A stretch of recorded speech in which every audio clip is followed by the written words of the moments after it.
Olá, seja muito bem-vindo para mais esse vídeo do canal Mundo da Medicina.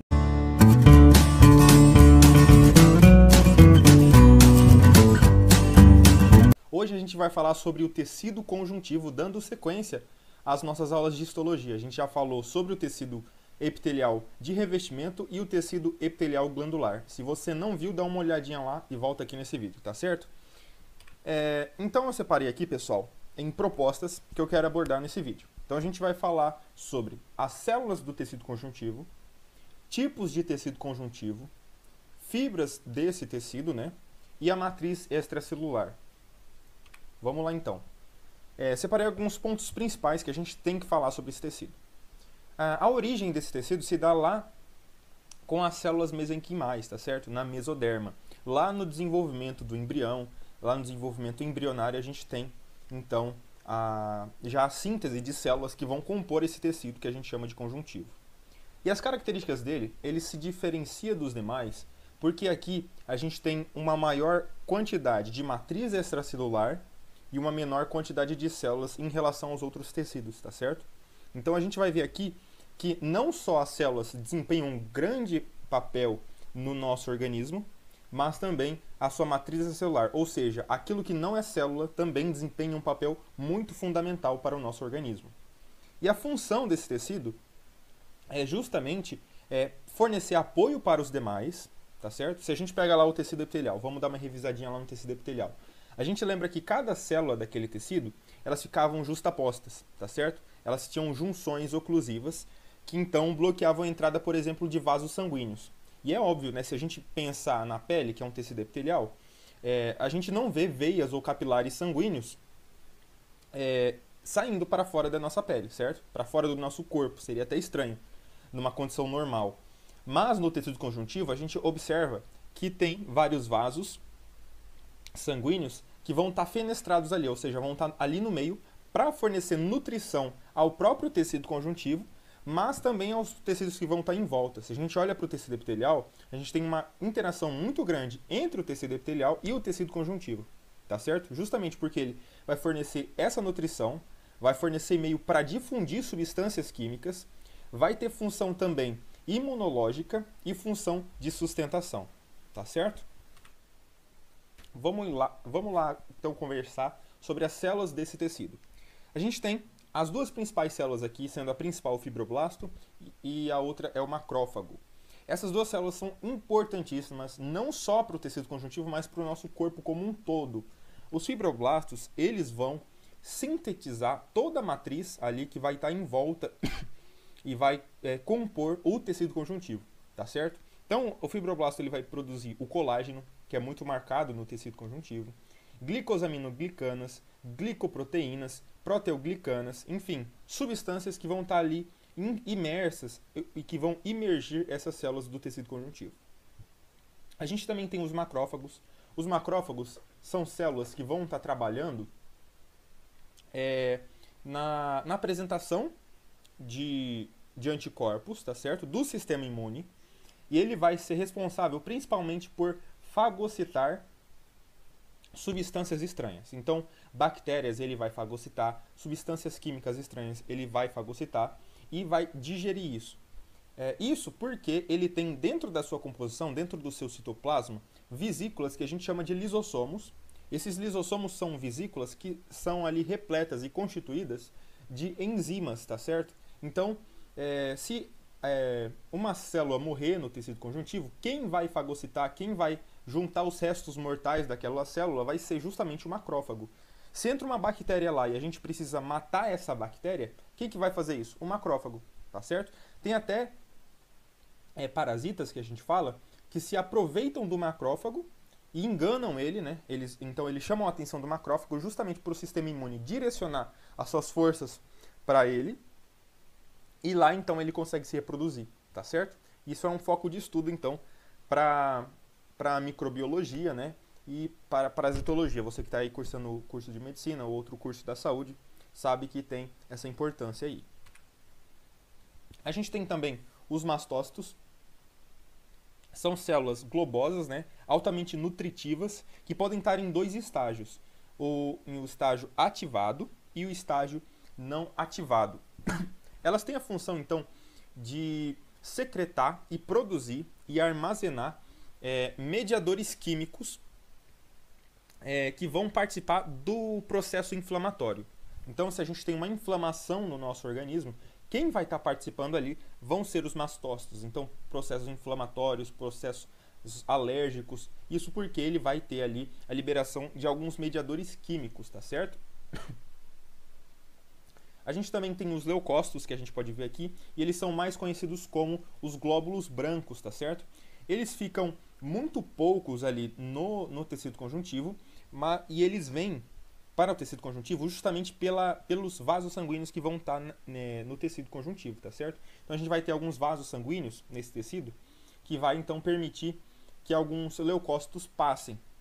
E aí a gente chama esse processo até de diapedese, porque tem ali esses vasos sanguíneos, eles vão ter algumas fenestrações, as paredes deles vão ser afinadas ou não vai ter parede em algum espaçozinho, são tipo falhas nos vasos, e vai permitir a passagem desse sangue, desses constituintes sanguíneos para o tecido conjuntivo. Mas isso vai ser em locais onde há um micro-organismo ali foi lá e invadiu, tá certo? E como esse micro-organismo invadiu, esses leucócitos tomam a frente nessa resposta imune, porque ele vai ser justamente o cara ali do sistema imune do nosso tecido conjuntivo e do nosso corpo como um todo, tá certo? Bom, pessoal, então a gente tem aqui, para finalizar as células do tecido conjuntivo, a gente tem os basófilos e os plasmócitos.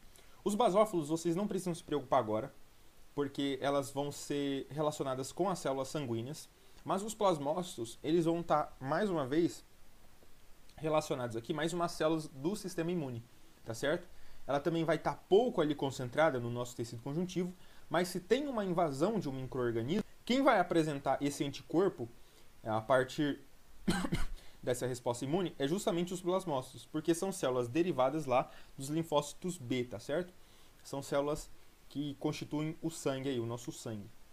Bom, pessoal, então vamos discutir um pouco sobre os tipos de tecido conjuntivo.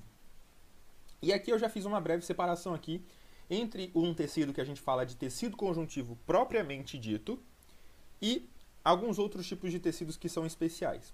O que a gente vai focar hoje é no tecido conjuntivo propriamente dito, porque mais tarde a gente vai ver que os demais tipos de tecido conjuntivo, eles têm especificações e características muito particulares e peculiares que devem ser discutidos a um vídeo à parte. Cada um vai ser discutido em uma videoaula à parte, tá certo? Que é então o tecido ósseo, o tecido adiposo, que é um tecido de armazenamento, né, de energia a partir de triacilglicerídeos. A gente tem o tecido ósseo, que é o tecido de sustentação. O tecido cartilaginoso também, que vai ser um tecido de suporte também. E o tecido linfático e sanguíneo, que também são tecidos conjuntivos, especializados no transporte, tá certo? E aí a gente tem o tecido conjuntivo propriamente dito, que ele vai ser dividido em três: tecido conjuntivo frouxo, tecido conjuntivo denso irregular e tecido conjuntivo denso regular. O tecido conjuntivo frouxo, ele apresenta uma abundância de substância fundamental amorfa e poucas fibras, tá certo? Então é um tecido que a gente vê que já é delicado, já não é flexível e tem baixa resistência. Ele vai servir mais de apoio, então, e para difundir justamente aqueles nutrientes que a gente estava falando no começo do vídeo, né? Que seriam os próprios nutrientes de nutrição para os demais tecidos, de amparo aos demais tecidos, né? O oxigênio, dióxido de carbono e até mesmo alguns resíduos de metabólitos utilizados aí por outras células. A gente tem também o tecido conjuntivo denso irregular, que então é marcado por uma predominância de fibras colágenas com pouca substância fundamental. Ele já é menos flexível que o tecido conjuntivo frouxo e ele tem muitas fibras entrelaçadas. Essas fibras entrelaçadas, se a gente pensar, tenta imaginar aí um monte de corda puxando cada um para um lado. Então, é mais ou menos isso que acontece no tecido conjuntivo denso irregular. Você pode fazer força para tudo quanto é lado, que ele não vai pender para uma direção, tá certo? Ele vai conseguir segurar essa tração, ele vai conseguir resistir. Então, é igual você puxar a sua pele, ela volta de novo para o lugar, porque tem tecido conjuntivo denso irregular aí. Se a gente olha para o tecido conjuntivo denso regular, a gente tem que lembrar lá dos tendões e dos ligamentos, tá? Porque eles vão apresentar fibras que vão estar organizadas paralelamente, ou seja, em uma única direção. Se a gente pensa no músculo, né? O músculo ele faz um movimento só. Então, esse tendão que vai estar ancorando esse músculo, ele também vai estar precisando só de uma única direção. Ele não precisa fazer força para todos os lados. Ele não precisa apresentar resistência para todos os lados, tá certo? Também é um tecido conjuntivo denso, então ele tem pouca substância amorfa, né? Substância fundamental amorfa, e também alta quantidade de fibras. Então ele apresenta alta resistência e baixa elasticidade. Aqui a gente tem as fibras do tecido conjuntivo e elas podem ser divididas em dois tipos, dois sistemas. Sistema colágeno, que apresenta dois tipos de fibras, as fibras reticulares e as próprias fibras colágenas. Já o sistema elástico, ele apresenta um tipo de fibra só, que são as fibras elásticas, tá certo? Vamos falar um pouquinho sobre o colágeno. Bom, existem catalogados 28 tipos de fibras colágenas. Elas são extremamente frequentes no tecido conjuntivo e se a gente observar, o colágeno é a proteína mais abundante do nosso corpo, tá certo? São anisotrópicos, ou seja, em um determinado comprimento de onda de luz, ele vai estar na coloração branca, ele vai estar esbranquiçado. Eles são principalmente formados por glicoproteínas, tá certo? Essas fibras colágenas. Sendo que eles são formados principalmente por aminoácidos como a glicina, hidroxiprolina, a própria prolina e a hidroxilisina, tá certo? A biogênese desse colágeno vai formar polímeros com um elevado grau de organização que vão ser chamados de fibrilas. Então, quando a gente olha para uma fibra, que a gente vai ver mais à frente, essa fibra nem sempre vai ser composta por um único tipo de colágeno, tá certo? Ela vai ter vários tipos de colágeno que a gente vai ver mais para frente, os tipos de colágeno, e vão estar organizados de forma complexa. E os colágenos, então, a gente pode citar alguns tipos de colágenos aqui. Os principais é preciso ter em mente. Colágeno tipo 1, que vai estar presente lá na nossa pele, formando os nossos ossos, os nossos tendões e ligamentos, nos dentes, né, se a gente pensa, para formar as fibrilas, as fibras e feixes. Quando a gente pensa no colágeno tipo 2, a gente deve ter em mente as cartilagens, né, que são formadas por fibrilas. Quando a gente fala de colágeno tipo 3, a gente lembra lá das fibras reticulares. Vai estar presente nos tecidos fetais, ali na membrana basal, no estroma de órgãos e glândulas. E ele também tem uma peculiaridade que ele não se cora por hematoxilina e eosina, ele deve ser corado por prata, tá certo? A gente tem também o colágeno tipo 4, que vai estar lá na membrana basal também dos epitélios, do tecido epitelial, que a gente já falou no vídeo passado. Vai estar ali associado a vasos e células do músculo liso, tá certo? Eles não formam fibrilas, mas formam redes. Já o colágeno do tipo 7, ele vai estar presente também na membrana basal dos epitélios e formam fibrilas de ancoragem. Eles vão estar ali ancorando o tecido epitelial ao tecido conjuntivo. Vamos lá falar sobre as fibras colágenas. As fibras colágenas são fibras grossas, tá certo? Formadas por colágeno do tipo 1, principalmente, como a gente já viu. Se a gente olha aqui no corte histológico, a gente observa essa coloração mais rosada, mais forte, é justamente a presença e a evidência de que há fibras colágenas nesse tecido. Aqui a gente pode observar um tecido conjuntivo. Já aqui a gente tem fibras colágenas finas e delicadas, que são representantes das fibras reticulares, lá colágeno do tipo 3, né? Com alto teor de açúcares, que a gente chama de hexoses, principalmente hexoses, mais glicoproteínas e proteoglicanos. Também não são visíveis em hematoxilina e eosina, como a gente já viu, né? O colágeno tipo 3 ele não cora com hematoxilina e eosina, ele tem que ser corado por prata. Quando você vê essa coloração aqui, muito provavelmente você está vendo fibras reticulares aí do tecido conjuntivo. E por fim a gente tem as fibras elásticas, que são fibras longas, finas e ramificadas. Servem justamente para promover a elasticidade ao tecido, tá certo? Formadas por microfibrilas e elastina, os principais componentes, né? E tem um caráter hidrofóbico que vai garantir um caráter ainda mais elástico a esse tecido, formado principalmente por dois tipos de aminoácidos, que é a desmosina e a isodesmosina, que vão formar ligações cruzadas entre resíduos de lisina. Então, se a gente observar, a gente tem as elastinas ali compondo essas fibras, e vamos dizer que na ponta dessas elastinas a gente tem esse resíduo chamado lisina. Essa lisina ela vai estar uma ligada à outra a partir de desmosina. Então, quando a gente estica o tecido conjuntivo, ele volta porque a desmosina ela está puxando ali essas elastinas uma para perto da outra a partir dessa lisina, desse resíduo de lisina. Tá certo? Então a gente observa aqui as fibras elásticas em coloração preta, né, nesse tecido conjuntivo aqui, enquanto as fibras colágenas a gente observa na coloração rosada. Vamos falar um pouquinho sobre a matriz extracelular desse tecido conjuntivo.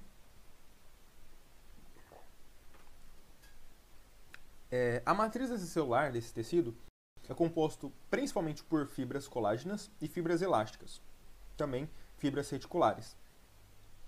Mas há também a presença de substância fundamental, que a gente já tinha falado, substância fundamental amorfa, que é composta por proteoglicanos, glicoproteínas multiadesivas, glicosaminoglicanas e água. E se a gente parar para pensar, lembra lá para refletir, quem que sintetiza esses componentes? Tudo são os fibroblastos, tá certo? Então, as células, uma das células mais importantes aí desse tecido. Então, a partir da matriz celular, o conjunto da matriz extracelular mais as células do tecido conjuntivo, a gente observa que ele tem a função de suporte mecânico, de estruturação do nosso corpo, do nosso organismo, vai fornecer uma barreira química também, vai permitir uma interação entre as células dos diversos tecidos e do seu próprio, uma alta capacidade de ligar e reter fatores de crescimento celular. Quando a gente olha, então, lá a membrana basal, lá do tecido epitelial, a gente lembra que logo abaixo dela tem tecido conjuntivo. Se a gente observar que o tecido conjuntivo está ali, e a membrana basal é que regula justamente o crescimento do tecido epitelial. Então a gente nota, assim, uma interdependência entre esses dois tecidos. Tanto o tecido epitelial depende do tecido conjuntivo, como o tecido conjuntivo vai fornecer algumas funções para o tecido epitelial, tá certo? E justamente ele vai fornecer meios para a reparação celular. Quando há uma ferida na nossa pele, logo a criação de uma cicatriz, né? O nosso corpo, o nosso organismo começa a regeneração e reparação daquele tecido. E é justamente quem vai fazer essa primeira reparação vai ser o tecido conjuntivo. Então forma ali, se a gente observar depois de uma cicatriz ter sido fechada, a gente observa que fica ali a cicatriz, né? Essa cicatriz é ali composta por tecido conjuntivo. Tá certo? Bom, então essa aula acaba por aqui. Espero que tenham gostado. Lembrando que essa aula é um complemento à leitura do livro. Não substitui, né, uma boa leitura aí. Eu recomendo para vocês, como biografia complementar, o próprio livro do Junqueira e o livro do Ross, tá certo? Foram baseadas neles essa aula. Espero que tenham gostado. Compartilhe com seus amigos e até a próxima.